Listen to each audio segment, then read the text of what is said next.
Dito kami ngayon sa Benguet. Hindi makukumpleto yung trip mo dito kung hindi ka pupunta sa strawberry farm. Ngayon, palakad kami papunta doon sa actual farm ng mga strawberry dito. Ito yung farm nila dito ng strawberry. Ayan na yung mga strawberry dito. Ang liliit. Mga nandito hindi pa ito makaharvest. Meron pa sa kabila. Ayan. Marami silang aisle dito. May mga shelter yung strawberries nila para hindi maapektuhan ng climate. Although yung strawberry dito is bagay talaga sa malamig na klima. Hindi naman palagi malamig. Minsan may mga bagyo, sobrang init, so nasisira yung mga tanim. So ayan, yan yung rason bakit may mga shelter yung mga strawberries nila dito. So ayan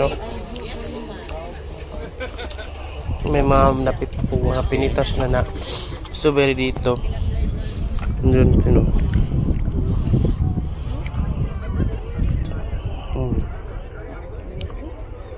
yan mga strawberry. Ang liliit. Ayan, first time kong tumikim ng strawberry. Tikim tayo. Ang tamis. Pero yung strawberry, At first, akala ko kakaiba talaga ito. Kasi marami siyang liso sa katawan. guys, group picking! Ubusin Pero- nyo lahat ng strawberry, tara! Pero ang tamis. Actual strawberry talaga. Ang sarap.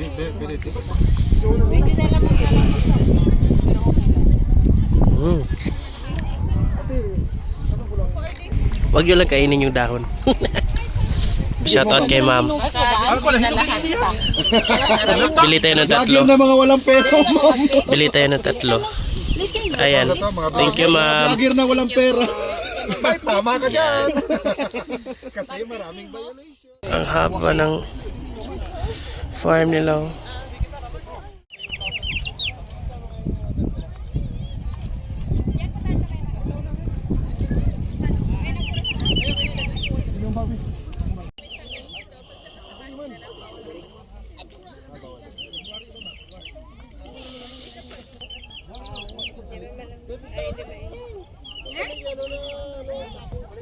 Wait lang.